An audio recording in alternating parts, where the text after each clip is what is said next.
রেলের বেশ কিছু নিয়ম বদল হয়েছে, সেই নিয়ম সম্পর্কে আপনাদের জানাই।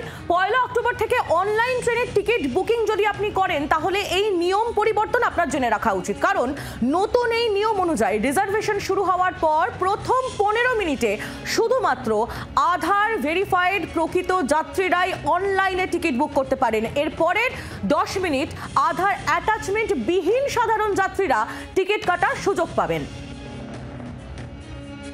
রেলের টিকিটে দালাল রাজ ঠেকাতে ভারতীয় রেল বোর্ড বিগত বেশ কয়েকদিন ধরেই চেষ্টা করছে। এরপর 1 অক্টোবর থেকে নতুন যে ব্যবস্থা চালু হচ্ছে তাতে বুকিং এজেন্টদের একটি রিজার্ভেশন অনলাইনে ওপেন হওয়ার পর একটানা 25 মিনিট চুপচাপ অপেক্ষা করতে হবে, তারপর তারা টিকিট কাটার সুযোগ পাবেন।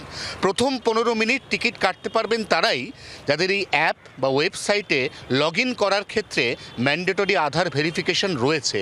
এর পরবর্তী 10 মিনিট তারা সুযোগ পাবেন যাদের এই ম্যান্ডেটরি আধার ভেরিফিকেশন নেই, কিন্তু তারা ইন্ডিভিজুয়াল যাত্রী। এরপর 25 মিনিট কেটে গেলে এই টিকিট বুকিংয়ের সুযোগ পাবেন বুকিং এজেন্টরা।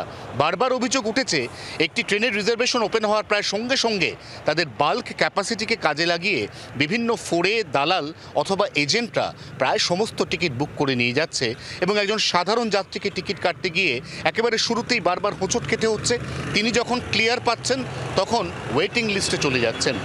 রেলের রিজার্ভেশন ব্যবস্থার প্রতি দেশের নাগরিকদের আস্থা ফেরাতে এই যুগান্তকারী পদক্ষেপ ভারতীয় রেলের, এমনটাই মনে করছে রেল বোর্ড। জি 24 ঘন্টার জন্য ক্যামেরা অরিন্দমের সঙ্গে অয়ন, কলকাতা। বাংলার আওয়াজ, বাঙালির আবেগ, জি 24 ঘন্টা।